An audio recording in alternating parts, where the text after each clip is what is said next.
جو واضح طور پر انہوں نے اپنے خطبہ الہباد میں اس کا تذکرہ کیا، اور خود انہوں نے پاکستان کو بنتے دیکھا بھی نہیں. ایسے ہی یہ دیکھیں، لیکن وہ ایسا ہے کہ اقبال کی شاعری کا ایک پہلو، اقبال کی فکر کا ایک پہلو یہ ہے کہ وہ مستقبل کی بات کرتے ہیں، صحیح. اور مستقبل کے لیے امنگ اور ترنگ صحیح. پیدا کرنے کی کوشش کرتے ہیں. ان کے ہمیشہ سے اس دور میں بھی اور آج بھی مخاطب کون لوگ ہیں؟ وہ نوجوان ہیں. بالکل ہاں، وہ نوجوانوں کو زیادہ، نوجوانوں کو وہ ٹارگٹ کرتے ہیں، نوجوانوں سے بہت امیدیں رکھتے ہیں. صحیح. اور یہ بھی سبق میں سمجھتا ہوں کہ انہوں نے سیرت مبارکہ سے حاصل کیا ہے. صحیح. سیرت مبارکہ میں آپ دیکھ لیں کہ جو صحابہ کرام رضوان اللہ اجمعین صحیح. آپ کے ارد گرد آپ کو نظر آتے ہیں، اور جو پھر وہ آسمان پر چمکتے تارے ہیں، ان میں سے بیشتر لوگ نوجوان ہیں. اور نوجوانوں سے ان کی جو توقعات ہیں، ان کو پھر ایک جو دو پہلو اگر ہم شروع میں ہی ان کو دیکھ لیں، وہ یہ ہے کہ اقبال کی جو فکر ہے، اقبال کی فکر میں دو پہلو بہت نمایاں ہیں. ایک تو وہ سیلف اسٹیم کی، خودی کی، صحیح، اس کی بات کرتے ہیں، جو آپ جیسے آپ نے انٹرو میں بات کی کہ ایک پژمردگی تھی، ایک نا امیدی تھی، ایک بالکل قنوطیت چھائی ہوئی تھی. اس میں وہ جو سیلف اسٹیم پیدا کرنا، من عرف نفسہ فقد عرف ربہ، وہ رکھا آپ نے. اور پھر دوسرا وہ جو بلندیاں ہیں، ان کو انہوں نے شاہین سے جو تصور کو لے کر آئے، اور وہ یہ سارا ان کی فکر جو ہے وہ ایک سیلف اسٹیم اور دوسرا جو ہے وہ شاہین کا تصور.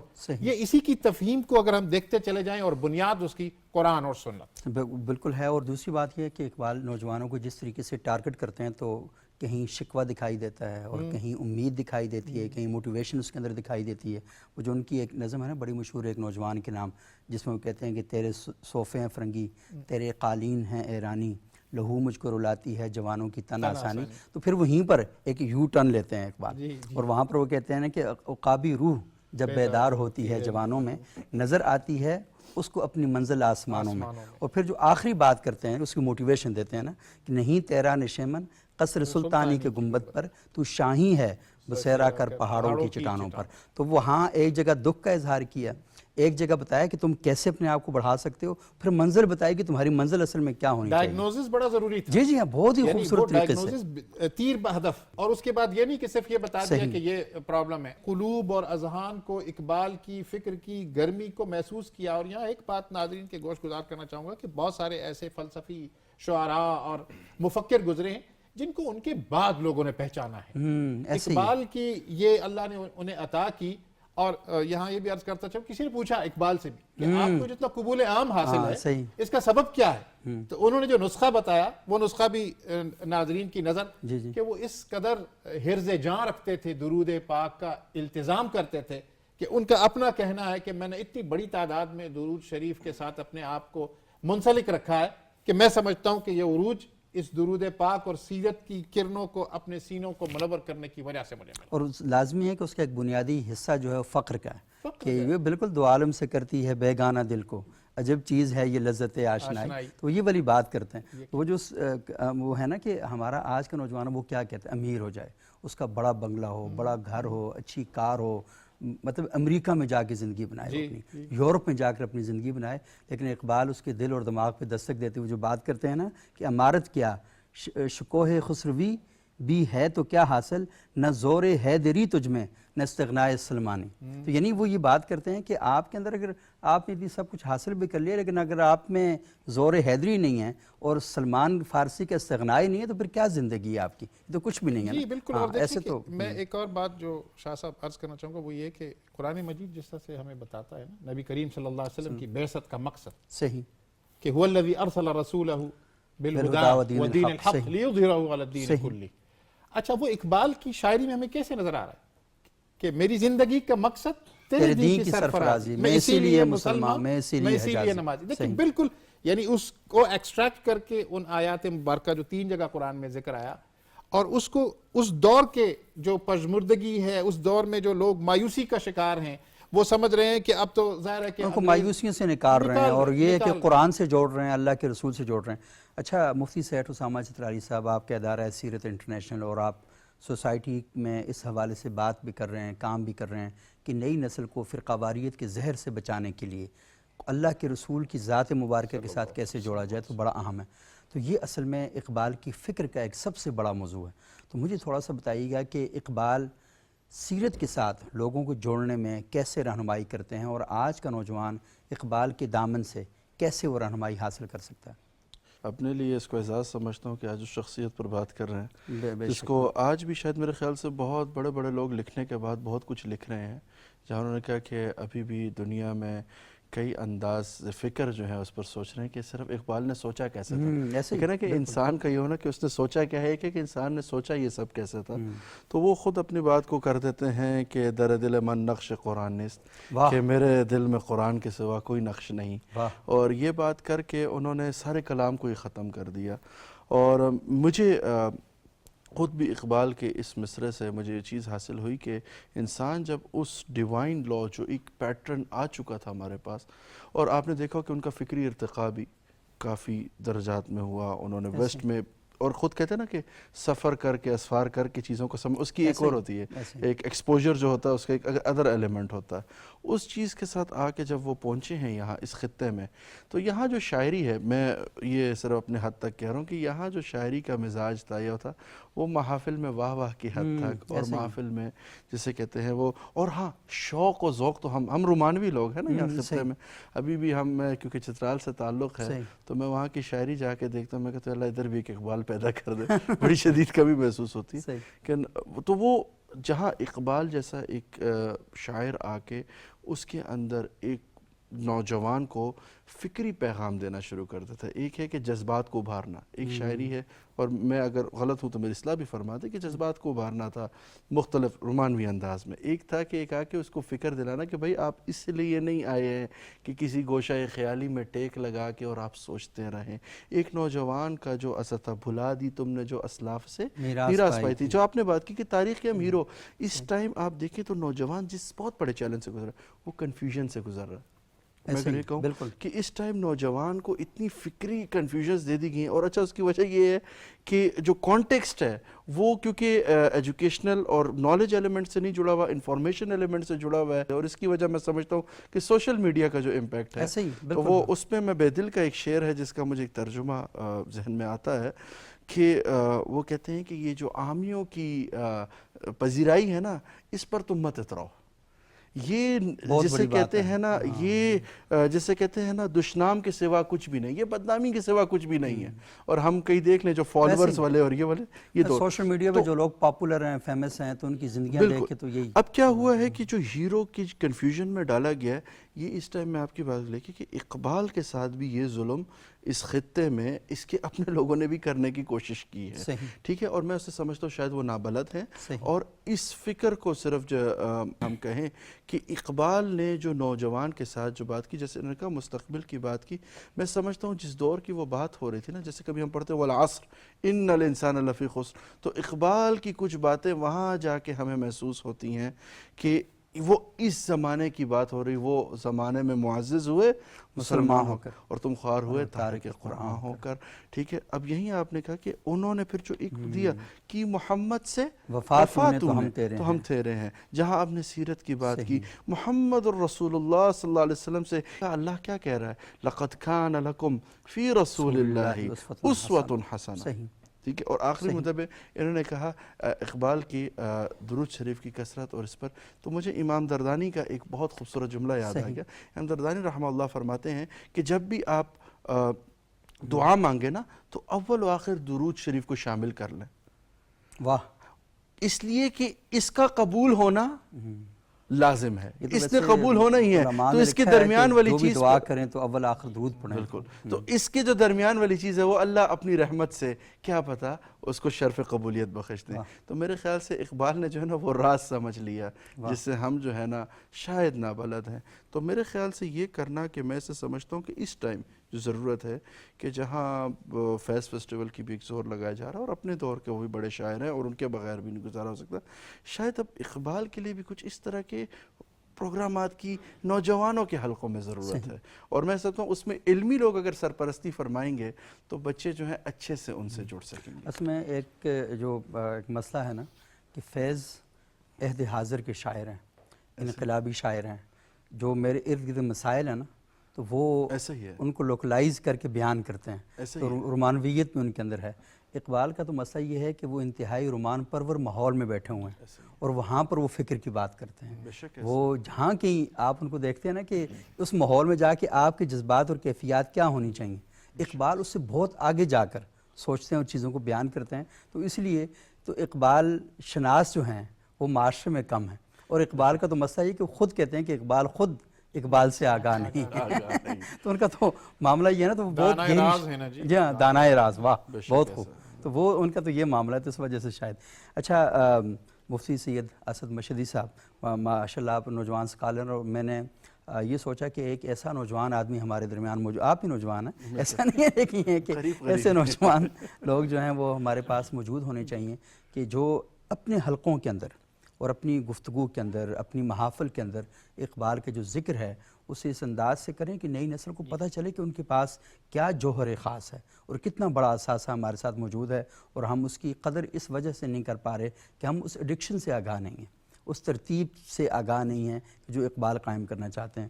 تو میں مشہدی صاحب تھوڑا سا آپ سے جاننا چاہوں گا کہ کس طریقے سے ہم ایک کنیکٹ قائم کر سکتے ہیں اقبال کا اور اپنے نوجوان کا؟ ہمارا تو یعنی خیال یہ تھا کہ اقبال فراموشی کی حد سے بھی آگے گزر کے ڈس آن ہونے والا ہے ہمارے معاشرے میں، تعلیمی اداروں میں بھی اور ادبی میلوں میں بھی جن شخصیات کی طرف ہمارے ذوق کا میلان ہے وہ زیادہ تر اسی ماحول کی ہے جس طرف ہمارے سینئرز نے اشارہ کیا ہے، اور ڈاکٹر صاحب نے جو گفتگو کی ہے اس کے بعد ظاہر ہے کہ کچھ چیزیں تکرار کے زمرے میں آئیں گی، تو میں انہیں مختصر ہی کروں گا۔ لیکن جہاں تک آپ کے سوال کا تعلق ہے کہ ہم اقبال سے مربوط کیسے ہو سکتے ہیں، تو دو اس کے بڑے ایک کامن گراؤنڈ ہیں جو ہم اپنے نوجوان کو بھی بالخصوص اور تمام مسلمانوں کو بالعموم اس طرف متوجہ کر سکتے ہیں۔ صحیح۔ ایک تو اقبال نے اپنے زاویے کے لیے، زاویے نظر کے لیے جو ان کی نگاہ انتخاب ٹھہری ہے، اور ان کو انہوں نے اپنی فکر کے لیے ایک محوری درجہ دیا، اور بلکہ یہاں تک کہا کہ گر تو میں خواہی مسلم عزیزتن نیست ممکن جز بقرآن عزیزتن، کہ قرآن کو اصل الاصول کا درجہ دیا جائے اور اسی کو اپنے لیے پھر عملی اور فکری رہنما کے طور پہ تسلیم کر کے آگے بڑھیں گے تو یہ ہمارے لیے ایک ربط کا اہم ذریعہ ہے۔ دوسرا اس کے ساتھ عملاً، یعنی قرآن تو ظاہر ایک تھیوری ہے، فکر کا نام ہے، اس کی جو عملی شکل ہے وہ عشق رسالت کی صورت میں اقبال کے ہاں ہمیں نظر آتی ہے، اور اس نے تصور بھی یہ دیا کہ قوت عشق سے ہر پست کو بالا کر دے، دہر میں اسم محمد سے اجالا کر دے۔ یہ فکری نوعیت کی وہ چیزیں ہیں جو ہمیں اقبال سے مربوط کرتی ہیں، اور یہ ہماری ضرورت ہے بالخصوص اس دور میں۔ اقبال کے دور میں بھی ظاہر ہے کہ مغرب کے فلسفے کا ایک استیلا تو تھا، بالادستی تھی، وہ سیاسی بھی تھی، معاشی بھی تھی، عسکری بھی تھی۔ بالخصوص اس نے یہاں آ کر جو چیز ہماری متاثر کی ہے وہ فکر ہے۔ ہاں، خوش تو ہیں ہم بھی جوانوں کی ترقی سے، مگر لب خندہ سے نکل جاتی ہے فریاد بھی ساتھ۔ اور اقبال وہاں رہے ہیں جو الہاد کی جنم بھومی، مرکز الہاد ہے، اور وہ کہتے ہیں خیرہ کر نہ سکا مجھے جلوہ دانش فرنگ، سرما ہے میری آنکھ کا خاک مدینہ و نجف۔ اور کیوں انہوں نے وہ جہاں جو تھاما نا، زمستانی ہوا میں گرچ تھی شمشیر کی تیزی، نہ چھوٹے مجھ سے لندن میں بھی یاد آوے سحر خیزی۔ تو انہوں نے ہمارے علم کو، ہماری فکر کو، ہمارے زاویوں کو قرآن سے جوڑا، پھر جناب محمد کے فرمان سے آپ کی لائی ہوئی شریعت و سیرت سے مربوط کیا، اور پھر عصر حاضر کا جو سب سے بڑا چیلنج تھا، وہ کئی لحاظ سے معاشی طور پر بھی ان کے افکار ہیں، کئی وہ چیزیں ملتی ہیں، لیکن جو سب سے بڑا چیلنج وہ ہماری ایمان کو درپیش تھا۔ تو حرارت ایمانی کو بھی بیدار کیا، شعور زمانی کو بھی بیدار کیا، اور زمانے کو، روح عصر کو دین کے ساتھ مربوط کیا۔ ایسا نہیں ہے کہ کوئی ایسا تصور پیش کیا کہ جو ہمیں 1400 سال پیچھے کی طرف، بلکہ ان کے ہاں تو جمود حرام ہے، جو ان کا خطبہ اجتہاد ہے وہ تو حرکیات پہ کھڑا ہے۔ اس طرح ہماری دین میں تجدیدی مساعی ہونی چاہیے۔ یہی وجہ ہے کہ ہمارے روایتی مکتب فکر میں بھی وہ ناقابل قبول ٹھہرے۔ آج تو ہم ان کے اشعار پڑھتے ہیں، اتنے بڑے شخص ہیں کہ ان کے ناقدین بھی ان کے اشعار کا سہارا لیے بغیر نہیں چل سکتے۔ بلکہ مجھے تو حیرانی ہوئی کہ ایسا جس بھی مسلک کا آدمی ہے، اگر وہ انہیں آپ عشق رسالت کے تناظر میں دیکھیں تو وہ ہمیں ایک بریلوی عالم نظر آتے ہیں، اہل تشیع نے کوٹ کرتے ہیں، دیوبندیوں نے کوٹ کرتے ہیں، ایون کہ نہ مان کے بھی مانتے ہیں، سب مانتے ہیں۔ صحیح۔ تو انہیں روایتی حلقوں سے اسی تصور اجتہاد کی روشنی پیش کرنے پر انہیں ایک رد عمل کا سامنا ہوا۔ اصل میں میرا خیال ہے زمانے میں ہر بڑی شخصیت کے ساتھ یہ المیہ رہا کہ جس نے تھوڑا سا آؤٹ آف دی باکس چیزوں کو جا کر سوچا، اور جس کو اللہ تعالیٰ نے یہ توفیق عطا فرمائی کہ وہ وقت سے آگے کا سوچے، تو وقت کے لوگوں کو اس کی بات سمجھ نہیں آتی، جب سمجھ نہیں آتی تو اس کا رد کرتے ہیں، انکار کرتے ہیں، اور جب 100 سال بعد انہیں سمجھ آنا شروع ہوتی ہے تو پھر وہ ان کی چیزوں کو لے کے تکرار کرتے ہیں. تو یہ ایک بڑی اہم اور بڑی بنیادی بات ہے. میں آپ سے گفتگو آگے جاری رکھوں گا. ہمارے ایک مہمان ہیں لاہور سے، عرفان بٹ صاحب، اور عرفان بٹ صاحب کا کمال یہ ہے کہ یہ ہر سال ایک جشن اقبال کا انعقاد کرتے ہیں اور اپنے نوجوانوں کو اقبال کے ساتھ جوڑنے کا، اور دو کام یہ کرتے ہیں، ایک سیرت سے متعلق یہ کام کرتے ہیں اور نئی نسل کے لیے سیرت کے پروگرام کرتے ہیں، اور سیرت کتابی نہیں، سیرت عملی، کہ اللہ کے رسول صلی اللہ علیہ وسلم نے اعمال میں کیا کیا باتیں، اور چھوٹی چھوٹی چیزیں وہ یہ بتاتے ہیں کہ آپ نوجوانوں کے ساتھ ان سے کہتے ہیں کہ آپ یہ کام کریں. تو اس طرح کے عملی کام جو ہیں وہ کرتے ہیں. تو السلام علیکم عرفان بٹ صاحب. جی وعلیکم السلام ورحمۃ اللہ. جی کیسے ہیں آپ؟ ٹھیک ہیں؟ خیریت سے ہیں؟ الحمدللہ. اچھا بٹ صاحب، مجھے تھوڑا سا بتائیے گا کہ آپ جیسے نوجوانوں کو دیکھ کر بڑی خوشی ہوتی ہے اور تھوڑی تقویت بھی ملتی ہے کہ ہمارا معاشرہ اتنا بھی بانجھ نہیں ہے جتنا صبح و شام گلیوں میں، چوکوں میں، چوراہوں میں ہمارے جو لوگ باتیں کرتے رہتے ہیں، اور آپ جیسے نوجوان اس سوسائٹی کے اندر موجود ہیں. تو مجھے تھوڑا سا بتائیے گا کہ اقبال کی فکر کو معاشرے میں ایک منظم انداز سے نوجوانوں میں بیدار کرنے کے لیے آپ کیا کام کرتے ہیں اور کیسے آئیڈیا آپ کو کیسے آیا یہ؟ جی بسم اللہ الرحمن الرحیم. بس ابتدا تو میں سے یہ کہوں گا کہ وہ اقبال احمد نا ذرا نم ہو تو یہ مٹی بڑی زرخیز ہے. تو ایسا نہیں ہے کہ ہمارے معاشرے کے اندر یہ نہیں ہے. الحمدللہ یعنی اگر آپ دیکھیں تقریباً 2 صدیوں کا جو 1857 کے بعد سے ایک سیلاب ہے، اس سیلاب کے باوجود بھی آپ دیکھیں گے کہ آج یونیورسٹیز کے اندر نوجوان مسجد کی طرف زیادہ جا رہے ہیں. گویا یہ دیکھا جانا چاہیے تھا کہ مسجدیں بالکل ختم ہو گئی ہوتی، کیونکہ جو مغربی فکری یلغار ہے اس کے نتیجے میں، جو ایک مالی یلغار ہے اس کے نتیجے میں تو ہمارے نوجوانوں کا رشتہ اور تعلق ختم ہو جانا چاہیے تھا. لیکن اس کے باوجود بھی آپ دیکھتے ہیں کہ آج کے نوجوان میں جتنی تھرسٹ، جتنی پیاس اور جتنی قوت عمل، جسے پیشن، جسے اقبال عشق کہتے ہیں، وہ پہلے نہ تھی. صحیح. تو میں اس لیے اکثر ساتھیوں سے گزارش یہ کرتا ہوں کہ یہ اقبال رحمہ شاید آج ہی کے دور کے لیے آئے ہوئے ہیں. یعنی آج کے دور کے جو نوجوان ہیں، اگر آپ اس کو غور کریں تو وہ ریشنلزم کے اوپر جو ہے فدا ہو چکا ہوا ہے. اور چونکہ ہمارا فکری سیٹ اپ، تعلیمی سیٹ اپ یہ ہے، اسکول سے یہ پڑھایا جاتا ہے کہ ہم ہر چیز عقل کے اوپر پرکھیں، تو ہاتھ میں بدہنی سے ہی. تو آج کا نوجوان قرآن اور سنت کو بھی، یا آج کا معاشرہ جو ہے وہ بھی ریشنلائز کرتا ہے، وہ عقلی طور پہ دیکھتا ہے. اور اس دور کے اندر اقبال رحمۃ اللہ علیہ کے علاوہ کوئی ایک فرد نہیں ہے جس کے فلسفے کی بنیاد بھی ریشنلائزیشن کے اوپر ہو. تو وہ جو 18ویں اور 19ویں صدی میں ایمپیرسزم جو ایک چیز ہے، یعنی جو شواہد کو دیکھتے ہیں، حواس کے اوپر دیکھتے ہیں، تو آج کے دور پہ اقبال کے فلسفے کی جو بنیاد ہے وہ ریشنلزم کی بنیاد ہے، اور وہ ایک قرآن اور سنت کو اس طرز کے اوپر پریزنٹ کرتا ہے جس کی طرز کے اوپر نوجوانوں کی پیاس پوری ہو سکتی ہے. یعنی میں اکثر میرے ساتھیوں کہتا ہوں کہ ایک تو ہے ایمان اور ایک ہے ایمان بالغیب. یعنی بطور مسلمان ہمیں ایمان بالغیب رکھنا چاہیے. لیکن اگر آپ غور کریں تو حضرت ابراہیم علیہ السلام سے وہ جو واقعہ ہے کہ حضرت ابراہیم نے اللہ سے کہا کہ مجھے جو ہے وہ دکھا کہ کیسے آپ پیدا کرتے ہیں. اللہ نے کہا کہ یقین ہے، یقین کامل لینا چاہتا ہوں، جس کو صوفیہ کے ٹرمز میں ایک عین الیقین جو ہے وہ کہا جاتا ہے. تو یہ جو ریشنلائزیشن ہے یہ بھی ہمارے ایمان کو متزلزل نہیں کرتا، بلکہ اس ایمان کے اوپر یکسوئی لاتا ہے. صحیح. تو اقبال کا فلسفہ آج کے دور میں سب سے زیادہ، یعنی میں سمجھتا ہوں کہ قریب ہے نوجوانوں کو دین اور مذہب سے جوڑنے کے.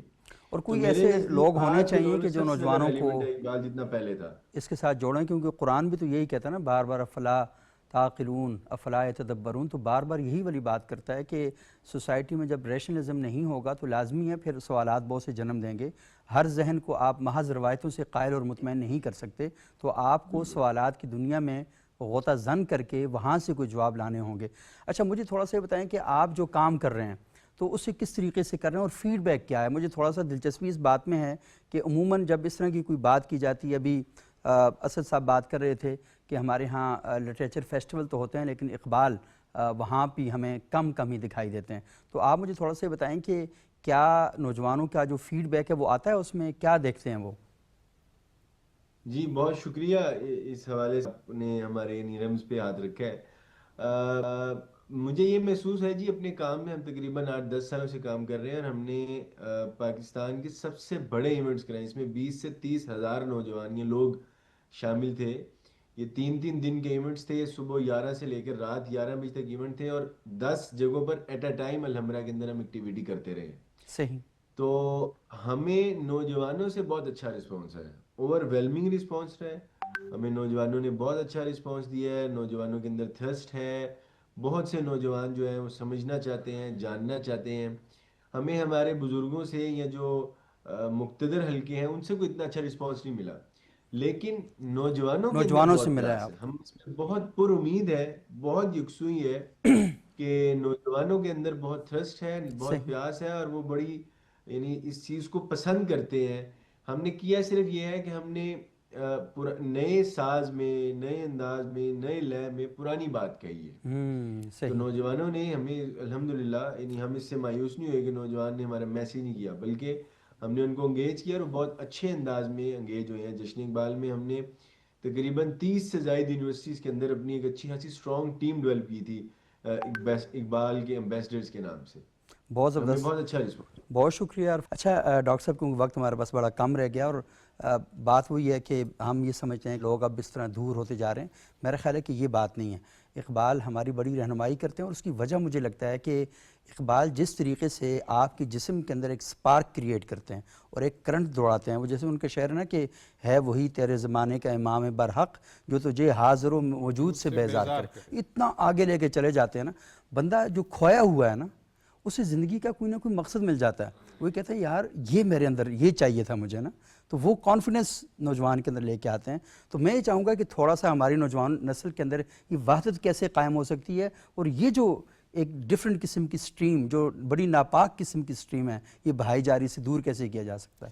دیکھیے اس کا حل تو محض یہی ہے کہ جو انڈیجنس سورس ہوتا ہے، واہ بہت خوب، تو انڈیجنس سورس ہمارے لیے اقبال ہے۔ آپ کی طرح 2-4 جگہوں پر دنیا میں جانے کا موقع ملا، یہ شناخت ہے ہماری اقبال۔ ایسے اور میں نوجوانوں کو یہ بات بتانا چاہتا ہوں کہ آپ ذرا دیکھیں تو صحیح کہ اس وقت ہمارے ارد گرد کے جو مسلم ممالک ہیں ان کے ہاں اقبال کا کس طرح سے احترام ہے۔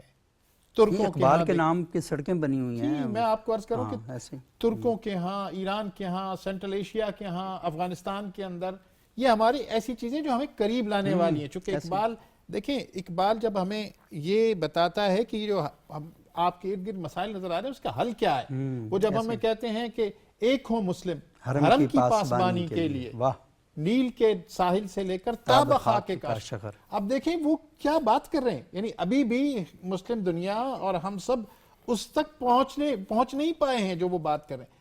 پھر دوسری بات، وہ کیا اہم بات کرتے ہیں کہ اپنی ملت پر قیاس اقوام مغرب سے نہ کر، خاص ہے ترکیب میں قوم رسول ہاشمی۔ اب کیا سبق کیا ہے؟ سبق یہ ہے کہ ایک تو مروبیت سے نکل جانا ہے ہم نے۔ اس وقت آج کل یہ جو آپ نے بتایا نا، یہ جو معدود چند لوگ ہیں اور جو اس کو ایک فیشن سمجھتے ہیں، اور ہمارے ہاں جو سوشل میڈیا وہ بھی ایک ڈیفرنٹ بات سمجھ کر انہیں لاتا ہے، یعنی جو بانیان پاکستان ہیں ان کے لیے ہرزہ سرائی کرنا، اور پھر جو ہماری جو قرون اولیٰ ہے اس کے بارے میں لوگوں کے اندر شکوک و شبہات پیدا کرنا۔ میں سمجھتا ہوں کہ جو یہ ملک اسلام کے نام پر بنا ہے، اور یہاں پر کوئی باٹم لائن ہونی چاہیے، کوئی ہماری حدود ہونی چاہیے اور قیود ہونی چاہیے، اور ایسے لوگوں کو لگام دینے کی ضرورت ہے۔ اور لگام دینے کی ضرورت اسی وجہ سے کہ وہ کون دے گا؟ وہ سوسائٹی اتنی باشعور ہو، سوسائٹی اتنی باشعور ہو، نوجوان خود جب اس کو تمسک ہوگا اقبال کے ساتھ، وہ دیکھے گا کہ وہ نوجوان مسلم تدبر بھی کیا تو انہیں۔ اب وہ جو آپ کہہ رہے تھے نا، قرآن کہتا ہے کہ فلا یتدبرون القرآن، صحیح، تو وہ تدبر کی طرف ہمیں مائل کرتے ہیں۔ جب انسان کے اندر پھر کیا ہے، اپنے من میں ڈوب کر پاجا سراغ زندگی، اب یہ جو اپنے من میں ڈائیو کرنا ہے، یہ جب انسان کے اندر آتا ہے تو اس کے اندر جو مایوسی ہے وہ ختم ہوتی ہے۔ اور پھر اقبال چونکہ اسی خطے سے ہے، اس کی مثالیں وہی ہیں، وہ اس کا خمیر یہیں سے ہے۔ پھر آپ دیکھیں کہ نوجوانوں وہ بوڑھے بلوچ کی نصیحت کے نام سے اس کی خبر آپ دیکھ لیں، نوجوانان اسلام سے دیکھ لیں، جاوید نامہ پورے کا پورا۔ اور پھر ہمیں اس بات کو مروج کرنے کی پھر سے ضرورت ہے۔ اب آج کی نسل، آج کے ہمارے چھوٹے چھوٹے گھروں میں بنے ہوئے اسکول، وہ جو اسکول کا ہمارے ہاں تصور تھا، ایک تو وہ تو ایک ایسا تھا ایسے ہی کہ بالکل ہاں، بڑے وہ میدان، وسعت ذہن، کشادگی، اور اس کے فکر، اندر بالکل ہاں، وہ چمن ہوتا تھا، گویا چمنستان ہوتا تھا. وہ کیا ہے کہ ان کے ہاں اب ہمارے ہاں اسمبلی کا تصور نہیں رہا. وہ لب پہ آتی ہے دعا بن کے تمنا میری سے لوگ واقف نہیں ہیں. نہ لب پہ دعا آتی ہے اور نہ ہی تمنا کے سانچے میں ڈھلتی ہے. سمجھ تو میں یہ آتی اصل ہے. میں اب تو پرابلم ہو گیا. المیہ یہ بھی ہو گیا ہے کہ ہم تو اردو سے نابلد ہوتے جا رہے ہیں. فارسی تو دور کی بات رہی. مطلب یہ بھی ایک بہت بڑی پلاننگ ہے نا کہ آپ اس زبان سے دور کر دیں اپنی نئی نسل کو، کہ جو زبان پڑھ کے اس کے اندر، اس کی خمیر کے اندر وہ چیز پیدا ہو جس کو عروج حاصل کرے. اچھا مفتی صاحب، وقت اس میں بہت کم ہے اور مجھے لگتا ہے کہ آپ لوگ زیادہ بات کرتے ہیں اس موضوع پر، لیکن اقبال ایک اور جگہ نوجوانوں کو، میں کہتا ہوں کہ کہیں وہ ڈانٹتے بھی ہیں اور کہیں اس کو موٹیویشن بھی دیتے ہیں نا. تو ان کی ایک نظم ہے کہ تو نے پوچھی ہے امامت کی حقیقت مجھ سے، حق تجھے میری طرح صاحب اسرار کرے. اور جو اس کا آخری شعر ہے وہ یہ ہے کہ فتنہ ملت بیضا ہے امامت اس کی جو مسلمان کو سلاطین کا پرستار کرے. یہ جو اس وقت ایک ماحول بنا ہوا پورا ایجنڈا، سلاطین کا ایجنڈا کیا ہے کہ مسلمانوں کو نان ایشوز میں اتنا الجھاؤ اور تاریخ کے بکھیڑوں میں اتنا ڈال دو تاکہ وہ ٹھیک بات کی طرف جا ہی نہ سکے. تو ممبر و محراب فرقواریت کے عروج کے لیے استعمال ہو رہے ہیں. نصاب جو ہے وہ معاشرے کے اندر فتنوں کو پروان چاہنے کے لیے استعمال ہو رہا ہے، اور وہ یہ کہہ رہا ہے کہ یہ سلاطین کا ایجنڈا ہے.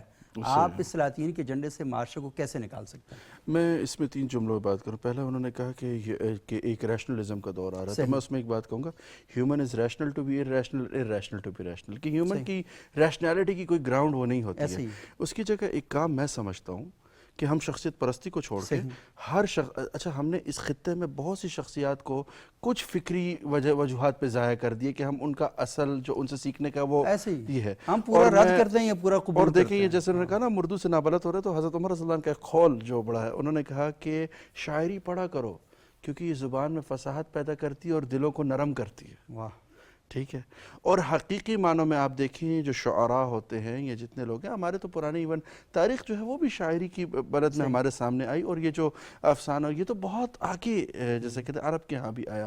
تو میں اس میں کہوں گا ایک تو یہ مزاج گھر میں بن سکے، لیکن یہ ہے کہ میں اس ٹائم جس چیز کو آپ نے کہا نا تفرقہ ہے، چیلنجز ہے یوتھ کے لیے، ایک بہت بڑے گراؤنڈ کی ضرورت ہے. اس ٹائم ایسے ہبس کی، ایسے سرکلز کی ضرورت ہے جہاں نوجوان نہ کھل کے آگے سوال کر سکیں.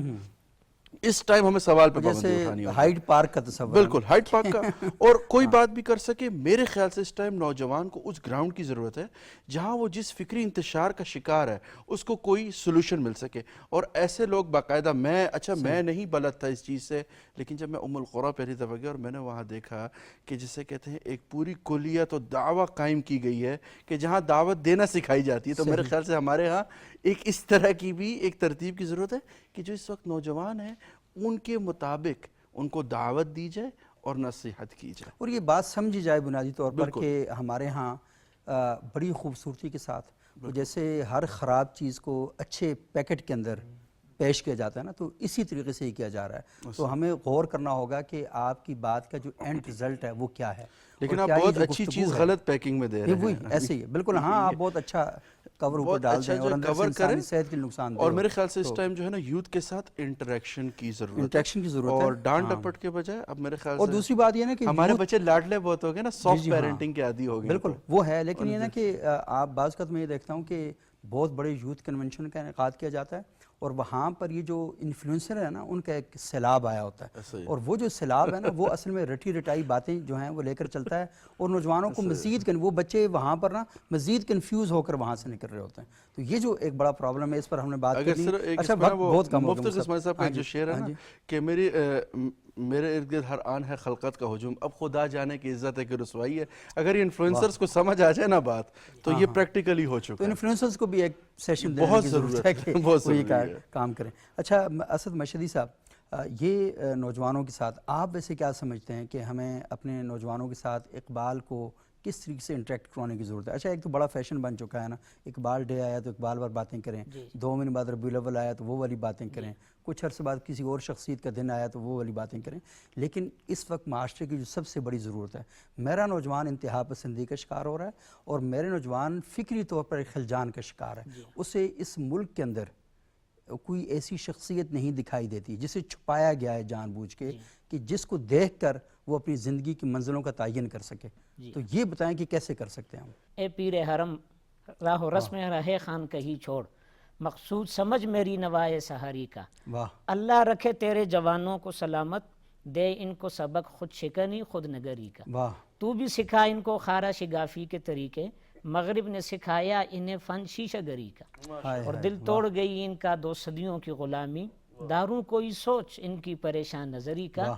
اور کہہ جاتا ہوں میں زور جنوں میں تیرے اسرار، دے مجھ کو بھی صلہ میری آشفتہ سری کا۔ واہ جو مسائل آج کے نوجوان کو درپیش ہیں وہ 2 ہیں، ایک تو روحانی طور پر بیزاری ہے، صحیح۔ اس کے لیے بھی اقبال اسے بھرپور رہنمائی دیتا ہے، دوسرا بدقسمتی سے ہمارے رگ و پے میں مادی سوچ سرایت کر گئی ہے، ہم رات کو سوتے ہیں تو تونگری کے خواب دیکھتے ہیں، صبح جاگتے ہیں، اور اس کے لیے پھر حلال و حرام کی تمیز ختم ہو جاتی ہے، انسانی صحت تک نوجوان ہم دیکھتے ہیں 18 گھنٹے وہ کام کرتے ہیں، تو اور پھر وہ آن لائن کی چونکہ دنیا ہے اور اسکرین کے سامنے بیٹھے ہیں، دماغ کو متاثر کریں، صلاحیتوں کو۔ امام شاہ ولی اللہ نے لکھا ہے کہ مزدور کو بھی 8 گھنٹے کم از کم ملنے چاہیے، ریاست ایسا بندوبست کرے کہ وہ اپنی دینی، فکری اور اخلاقی تربیت کر سکیں۔ تو یہ اس مادی سوچ سے نکالنے کے لیے اقبال ہماری رہنمائی اس طرح کرتے ہیں کہ سبب کیا ہے تو خود اس کو جانتا ہے، زوال بندہ مومن کا بے زری سے نہیں، اور جہاں میں کہ اگر کوئی جوہر آشکار ہوا قلندری سے ہوا ہے توانگری سے نہیں یا سکندری سے نہیں۔ تو ہمیں مادی سوچ کی نفی بھی وہاں ملتی ہے، روحانی تسکین بھی وہاں ملتی ہے، اس طرف رہنمائی ہونی چاہیے۔ بہت بہت شکریہ جناب مفتی سید اسد مشہدی صاحب، ڈاکٹر عبدالباسط مجاہد صاحب، مفتی سیٹھ اسامہ چترالی صاحب۔ ناظرین، آج ہم نے گفتگو کی کہ نئی نسل کو اقبال کے ساتھ کیسے کنیکٹ کیا جاتا ہے، اور اقبال ایک نصیحت کرتے ہیں شکوہ کے آخر میں، جواب شکوہ کے آخر میں، اور وہ کیا ہے کہ کی محمد سے وفا تو نے تو ہم تیرے ہیں، یہ جہاں چیز ہے کیا لوح و قلم تیرے ہیں۔ تو اگر آپ اپنے آپ کو ایک فکر کی بلندی پر لے کے جانا چاہتے ہیں، اس ملک کو، اس ملت کو، اور خود بطور فرد اپنے آپ کو، تو پھر ایک ہی چیز ہے کہ اللہ کے رسول کے دامن کے ساتھ جڑ جائیے، اور وہ جو دامن ہے وہ دنیا کے اندر بھی باعث نجات ہے، اور آخرت میں بھی آپ کو وہ جو جہنم کی آگ ہے اس سے بچائے گا، اور اس دنیا میں عزت بھی اسی کے ساتھ ہے، اور اس دنیا میں ذلت اسی وجہ سے ہے کہ آپ اس دامن کے ساتھ اپنے آپ کو جوڑ کے نہیں رکھ رہے۔ ہمارے سب سے بڑے ہیرو اور ہمارے سنگل ہیرو اللہ کے رسول صلی اللہ علیہ وسلم کی ذات ہیں، اور یہی فکر اقبال کا بنیادی ماخذ بھی ہے اور خلاصہ بھی ہے۔ اگلے پروگرام میں دوبارہ ملاقات ہوگی۔ بہت شکریہ، اللہ حافظ۔